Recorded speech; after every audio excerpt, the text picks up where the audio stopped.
Before we start this podcast, I want to definitely remind you of a sponsor for Fresh of the Word, 20 by 20 Apparel. Founded in 2015, 20 by 20 Apparel brings original tributes to pro wrestling's classic arenas, moments, and events. They look to spotlight the bloopers, bleeps, and body slams along with the biggest, smallest, strangest, and strongest. In the world of wrestling where there's hundreds of shirts, promotions, flyers, social media accounts, and ads, don't get lost in the sea of parody shirts and display fonts. They can provide professional graphic design services at a reasonable price. 20 by 20 also hand screen prints all the tees in-house. So if you'd like to discuss a possible run of tees, posters, koozies, foam fingers, or even Zubaz, then drop them a line at 20by20apparel.com. That's the number 20x, the number 20apparel.com. And also check out their enamel pin line. It's super cool. Fresh is the word. I'm Jim Duggan, got long wood for plenty hoes. I keep it fresher than fresh, but you already know. You suckers bummy, I'm money, I got a ton of flows. My weed loud like a motherfucking thunder roll. Your shit quiet like you ballin' on a budget though. We see your kicks and we laugh and yellin' what are those. You see me shining like a suit on puffy. You know my grindin' shit is too strong, buddy. That's why the dude call money. I be stuntin' like it's nothing at all. Cause it's nothing to me, it's probably something to y'all. Trying to smoke like me, then come and fuck with your dog. Got a closet full of kicks, you can't cop it tomorrow. And I'm fresher than the freshest, you can tell it's in my essence. Bitch, you see the way I'm rapping, yes I do this shit to death. I tell I'm running out of breath, I tell somebody cut a check. But either way you know it's fresh, and either way you know it's fresh. Fresh, we fresh. Fresh, fresh, fresh, goddamn it, we fresh. Fresh, fresh, goddamn it, we so damn fresh.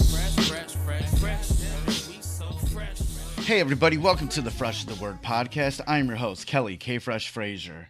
And like always, we have the freshest of guests on this podcast. This episode is dedicated to the first day of this year's C2E2 convention in Chicago that happened back on February 28th through March 1st. And to start things off, we have comic book writer Michael Moreci, along with Impact Theory founder and co-founder of Quest Nutrition, Tom Bilyeu, talking about the release of the sci-fi comic book Hexagon.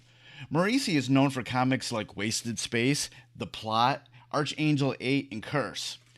Hexagon is a nostalgic coming-of-age story reminiscent of something like The Last Starfighter, coupled with Star Wars-like Galaxy Adventures. This is the second series from Impact Theory after Neon Future. And after that, I speak with author Rita Woods, author of the book Remembrance. This is her debut title. It's a historical fiction that tackles issues of slavery, legacy, the power of womanhood, and the lingering effects of racism over spans of centuries. Before we, started the chat, I learned that Woods is from Detroit, so we talk a lot about Detroit and growing up in Detroit. We also talked about Remembrance and her motivation behind writing this story.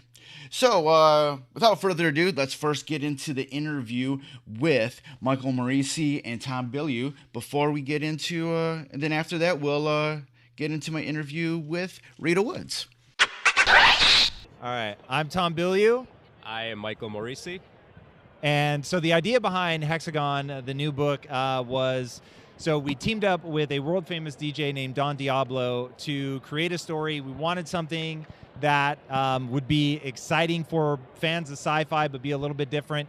Wanted to do something nostalgic. So Michael and I really connected over the idea of setting this in the 80s and having this kid that basically unwittingly unlocked a secret in his life.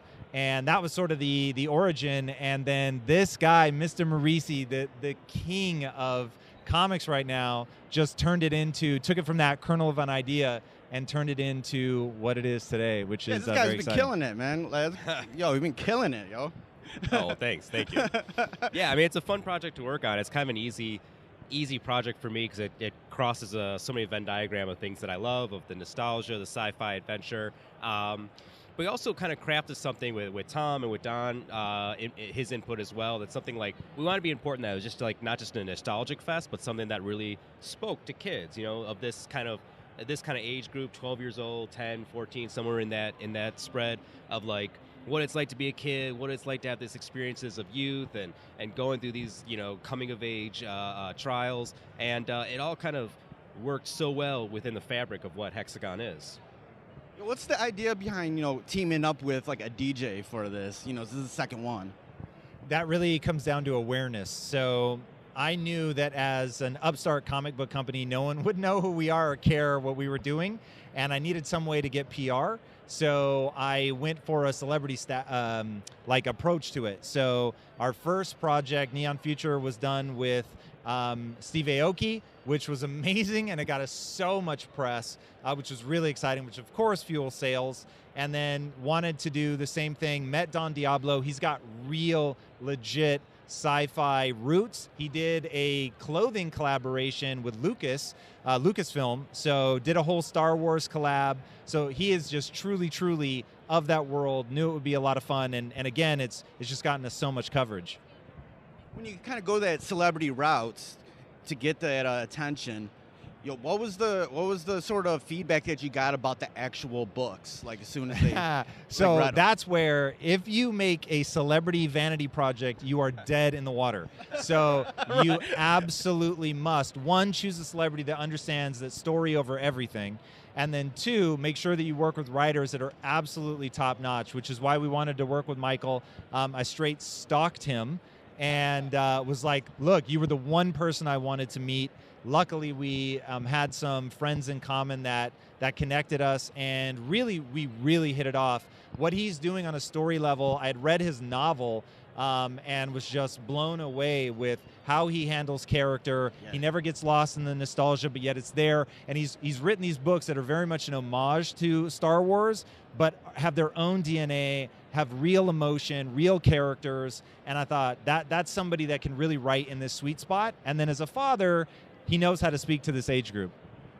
Yeah, and the thing is like sometimes when you work with someone from a different industry like that, like their sort of time frame about projects is a lot different than comics. Comics, it's just like this ongoing thing where someone drops an album, they might continue to work the album, but then when their next project is going on, they they think about that project, But with comics, you're still going to work work the previous book while you're doing this one. Kind of talk about sort of working with these two DJs and like what was were they into promoting this book? So I won't speak for DJs en masse, but I will speak definitely for Steve Aoki and Don Diablo. They are two of the hardest working human beings I have ever met in my life. Like, I like to think that I'm a cyborg sent back from the future, but these two are insane, man. It is crazy how much they work.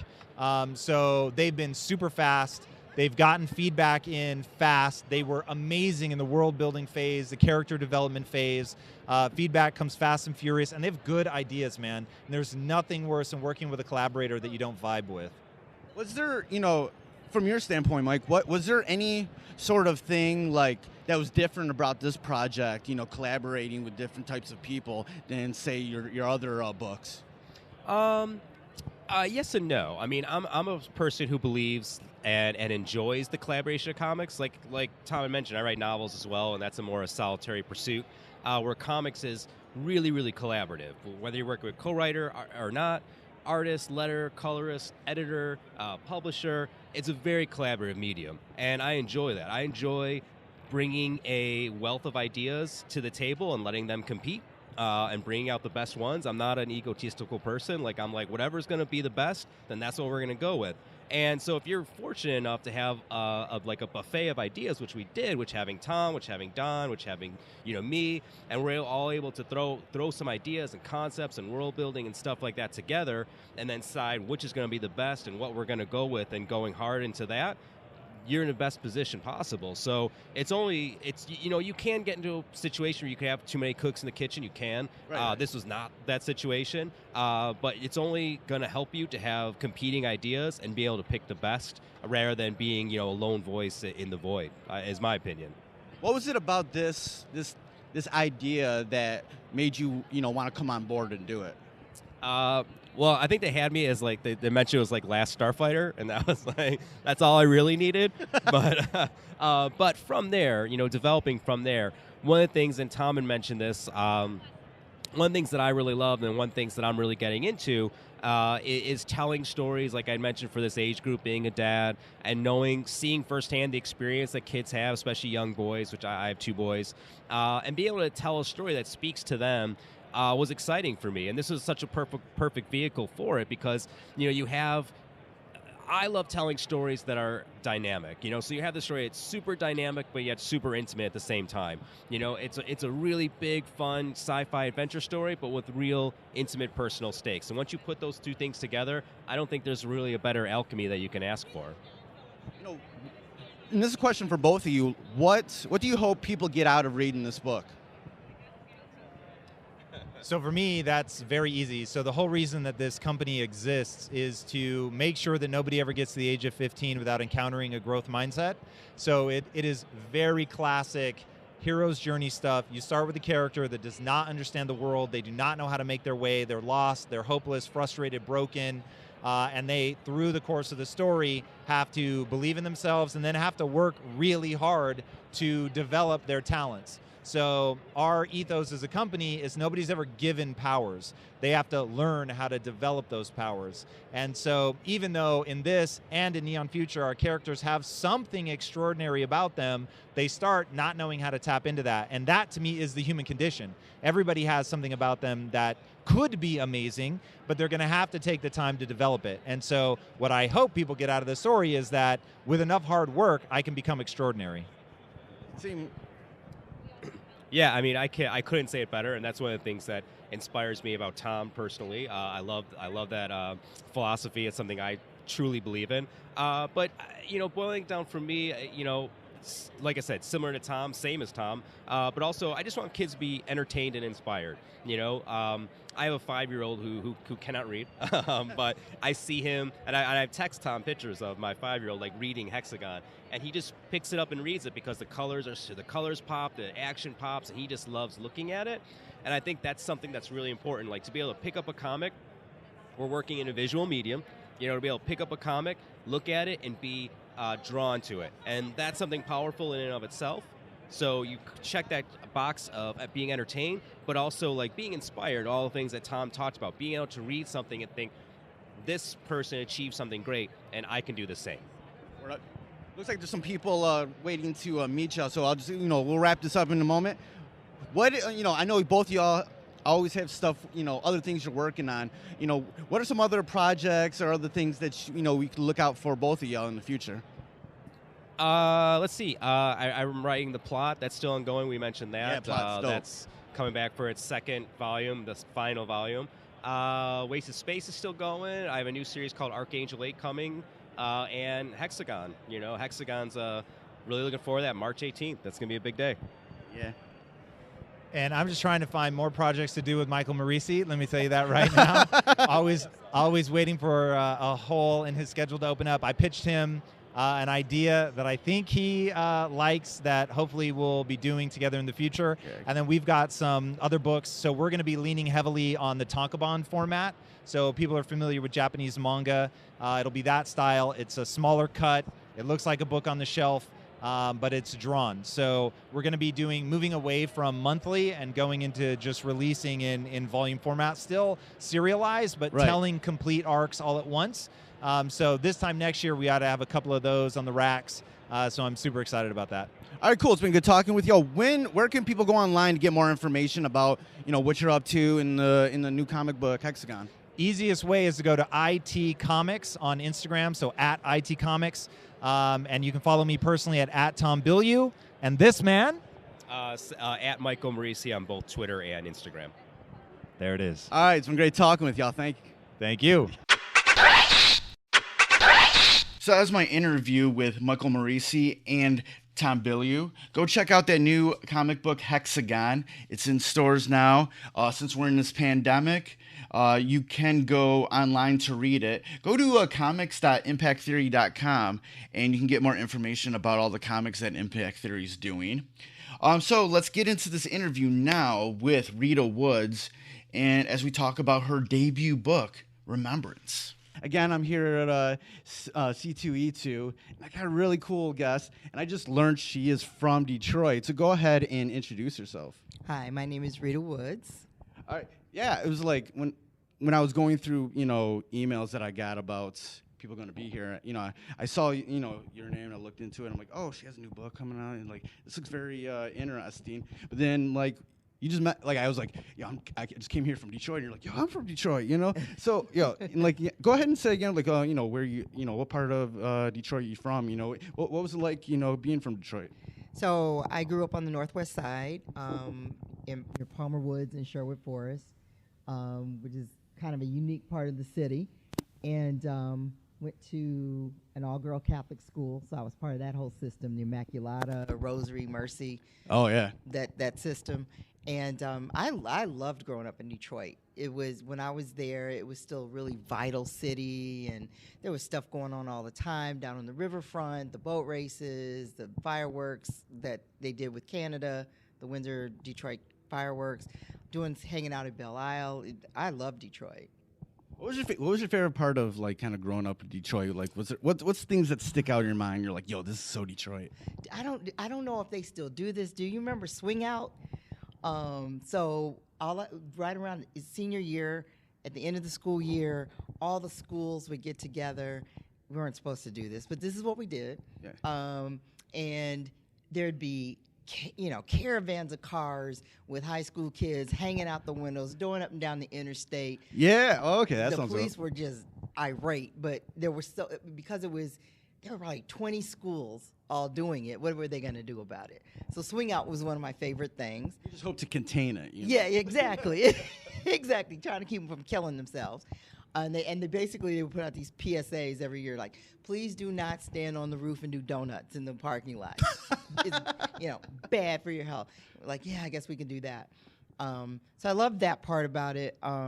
I love being able to go into Canada just free. Windsor was basically a suburb of Detroit. Yeah, so before the whole passport thing. Yeah, just go back and forth. All right, you celebrated your 19th birthday by going to Windsor to drink. Exactly. That's what I did. Exactly. Exactly. So, they didn't even ask you anything. Like, what are you doing? I'm going over to party. Right, just be like, I'm just going to the bar. Right. So you have a. This is your first book, right? Yes. Yeah, it's called Remembrance. It's kind of, what's it about? Because from what I saw, there was it's kind of broken down into 3 parts. Right. 3 different sort of places in time, So it takes place across basically 3 centuries, and it starts just before the Haitian Revolution in the 1790s and comes all the way to the 21st century. And it's basically the story of 4 women, all of who are imbued with I don't want to say magical powers, but they have special abilities. And it's sort of the pivot point around which all these women rotate is Mother Abigail. And she's a voodoo priestess who can create a parallel universe, who has created a parallel universe in Ohio that's a stop on the Underground Railroad. Right. Nice. From what I see, there's a lot of it's kind of a lot of history in regards to the different culture, black culture in America. There's whether it's folklore or other things. Kind of talk about the authenticity, kind of bringing all these sort of the history of different types of black people in America into this book. So. When I first was conceiving of the book, it was mostly I want to tell the story about this woman who has these powers to create this world, and she's getting older, and now she's going to have to pass this remembrance, on to the next generation. But as you start to tell that, you start thinking, well, how does she get these powers? And so ultimately that led me to voodoo. And voodoo in popular culture has this very strange, dark, black image where basically you're biting the heads off chickens, you're sticking pins into dolls, you're, raising zombies from the dead. And the fascinating history about that is truly none of that has anything to do with voodoo at all in reality. But if you're going to do anything about voodoo, you have to start in Haiti. And Haiti has this really fascinating history in and of itself. And so I wanted to place it in a time of disruption, and of course that ended up being just before the Haitian Revolution. So you have to tell a little bit of story about Haiti and how slavery impacted Haiti. And then Haiti, of course, is very closely connected to New Orleans, which is a totally different culture itself.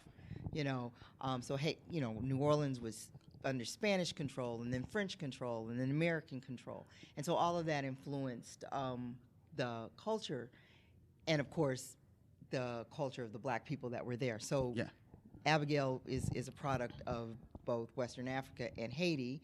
The character Margot is strictly a product of upper middle class New Orleans. And then the modern character, Gael, basically was displaced from Haiti with the earthquake. So all of these come from different sensibilities. So there is a common thread, but they're all very different. Their perspective is different. In this country, history is taught just on a general level with a lot missing. It's basically white history. Right. So having stories from the black people in America usually have to be taught to each generation. Right. Kind of like, how does that idea kind of sort of fit into this story? So, there's in African culture, there's a long history of oral storytelling, right? And I think what happens is, a lot of things get whitewashed. So I think if you can give people kind of an in at something that's interesting, like, for instance, the voodoo. You say voodoo and everyone's ears perk up.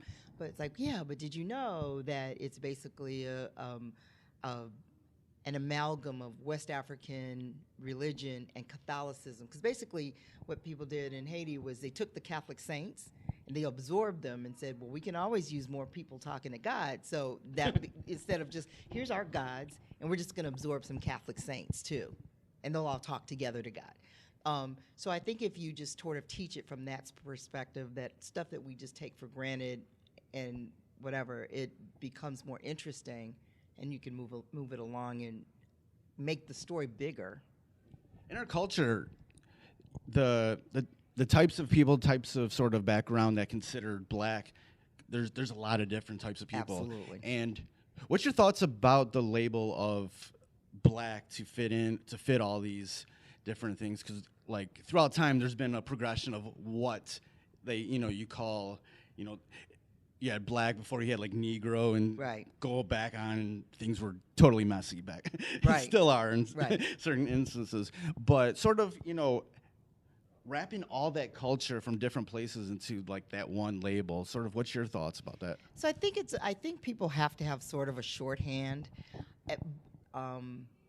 because it gets too if you talk to people they're from New York and they'll say, well, you're African American. No, I'm African. I'm from Nigeria. I'm not African American. Or you talk to someone from Cuba, and they're like, I'm Afro-Cuban.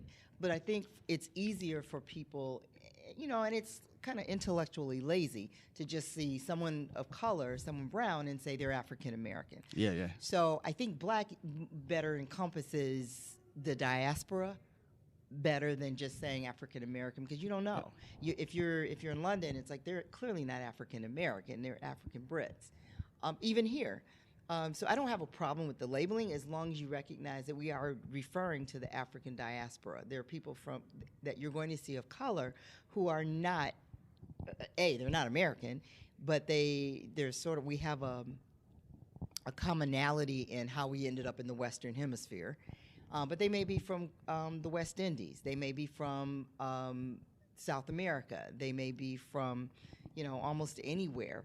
And as long as we acknowledge that our histories aren't identical, but there are some commonalities, I think, again, you open your mind to knowing what the true history in America is, which is much deeper and often darker than what's taught in the history books. What sort of research did you do to sort of make sure everything was authentic for this book? Oh man, I love research. I would just stay there, and the problem with that is it makes the writing slow. So instead of like ripping out a book, so for instance, I need to look up, I need to know what kind of yellow flower grows on the banks of the Mississippi in the fall. And 2 hours later, I have no idea, but I can tell you how turpentine is made. Or you see something, or you just stumble upon something cool and be like, yo, I want to make that character in this book. And now I'm off on a totally different direction. Yeah, so that's problematic. That's the big problem with loving the research. And that was sort of what happened with the whole getting into the Haiti thing. It was like, oh yeah, and there were the black codes and the French wrote, and the black codes entitled this. Oh, well, that means this character would be this kind of a slaveholder, and he was this, and you just kind of, you got to rein it in sometimes because you just get lost. Like, what was I talking about again? But I did a lot of research. The odd thing is, a lot of this book takes place in Haiti and New Orleans. Never been either place. There is a part, the other part of the book does take place in Cleveland and Ohio. Now, those places I have been. So that made that easier but I love the research. I absolutely love the research. What sort of, why did you do this book? What sort of was the motivation to begin with to want to do this? So, funny story. I tell the story everywhere I go. So, I read everything. I read the back of cereal boxes if I'm sitting at the kitchen table. I read people's laundry lists. I read everything. If there's a written word somewhere, no matter what I'm doing, if I'm waiting for my Chinese food to get ready, I'm reading I read everything. So I was visiting this friend who's an artist, and she had this, and I was in the bathroom, and she had this book called Quantum Mechanics for Dummies. Two, I don't know why an artist would have that book, and the other part of that is that means you're in the bathroom a really, really long time. Right. So I'm reading this book, and I'm like, it's supposed to be for dummies. I don't understand anything what this book is about. Except it came to this one part where it was talking about, when you're sitting on a train, and then there's a train on the track next to you, and then one of them starts to move, and then you have that weird disconnect moment when you're not sure if you're moving or they're moving, or which direction you're going in. Oh, yeah. And they were explaining that is one of the theories of quantum mechanics, which is time and space and speed is all relative. And again, as a kind of a writer and a reader, there was that moment of, oh man, wouldn't it be cool if somebody could control that, if they had the ability to actually manipulate that? Right. And so that sort of was the genesis of this old woman who could manipulate that and create this sanctuary on the Underground Railroad. So, great, yeah, that's dope. Like, wow. Right. You're like, it's crazy where like ideas can come from. Oh, you'd yeah, be like, absolutely. you'll be just like reading something and clicking your mind, and you go from like reading a thing about watching a stupid TV show to like, yo, I'm gonna do this thing. It's gonna be wow, like that, crazy. And sometimes it's just totally random. Like you could be watching. Toast will pop up, and you go, I wonder how a toaster works. And then again, that takes you down the rabbit hole of, well, what if there were genies who lived in the, and you can just get ideas anywhere. What do you hope people get out of this book? I hope a couple of things. Because again, going back to the whole history thing, I hope that it sparks an interest in sort of the historical part, whether that's sort of the history of New Orleans, the history of Haiti, the history of the earthquake currently in Haiti, the devastation that it wrought, just something about the historical aspect that it pulls people in. But the other part that I think I wanted people to get out of that is I don't see these women as victims, even though they all had sort of catastrophic things happen to their lives. I saw that each one of them was able to pull something out of themselves that allowed them to manipulate and create the best life they could for themselves. And I would hope that people sort of get that there is magic in the world, not Harry Potter with wands magic, but magic in yourself. Yeah, a lot of times, whether it's in books, movies, TV shows, kind of black stories, there's always sort of like there's a victim, a Yes. victim, or there's like the white savior. Yes. There's stuff like that. What do you hope, like, not even with just your book, but in general, what kind of stories and how do you want those stories told? What things should be told? Like, because there's also a lot of people who are like, yo, we're sick of, the same thing, sick of the slavery movies, or sick of the, whatever. What, stories do you think should be told? How should they be told? And how should you think they should be told? So, we're not a monolith.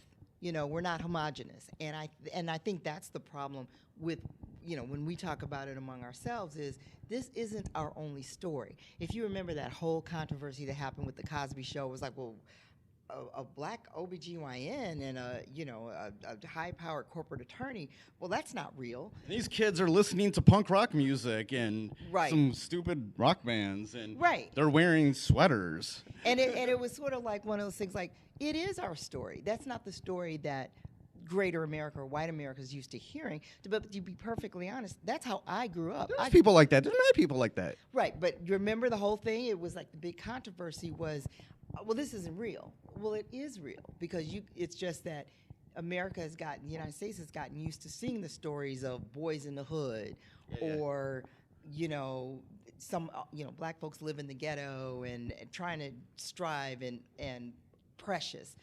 Not to say that there is a place for that. There's a place for those. Those are good Right. movies and stuff like that, and those are definitely things that people connect to. Right. But that's not all black Correct. culture There is. are upper middle class black people that are CEOs of major Fortune 500 corporations that run colleges, that are inventors, that sort of like the whole hidden figures. Like, oh my God, I didn't know. So And that's who they were. They weren't like. Right. It wasn't like this black woman, this black man grew up in a white culture or something like that. No, there's people that's just how they grew up. Right. And that's who they are. And I think that's what I want is for it's like we have so many stories that are invisible. We are not a monolith. We are not one type. We are not one socioeconomic class, one educational class. We are everywhere and we are everything, and our stories can be fascinating. Man, that is a great place to end this interview. That was so powerful. Where can people go online to get more information about the book and what you're up to? So you can go to my website, ritawoodswrites.com. You can go to the forge.com website. I'm everywhere. I'm on Instagram. I'm on Twitter. Yeah, you are. This has been a great interview. I'm glad we got, we linked up to talk with that. Like, I loved it. It was great. Thank you. Thank you. Hey, yo, thank you for listening to this episode of Fresh is the Word, hosted and produced by myself, Kelly K. Fresh Frazier, empowered by Anchor at anchor.fm/Fresh is the Word. Intro theme music by Foulmouth, Shimmy Bango, and Knox Money. Fresh is the Word is available on all major streaming platforms. Please rate and review on Apple Podcasts and Stitcher. If you want to support Fresh is the Word, please consider pledging via Patreon at patreon.com/Fresh is the Word. Follow Fresh is the Word on social media on Twitter at Fresh is the Pod, on Instagram at Fresh is the Word Podcast, and join the Facebook group at facebook.com/groups/Fresh is the Word. For more information about Fresh is the Word and our other podcasts, Breaking Records and Renaissance Soul, and a collection of pop culture articles and reviews, please visit freshasthepodcast.com. Thank you for listening and your support. Goodbye and good night. Fresh is the word.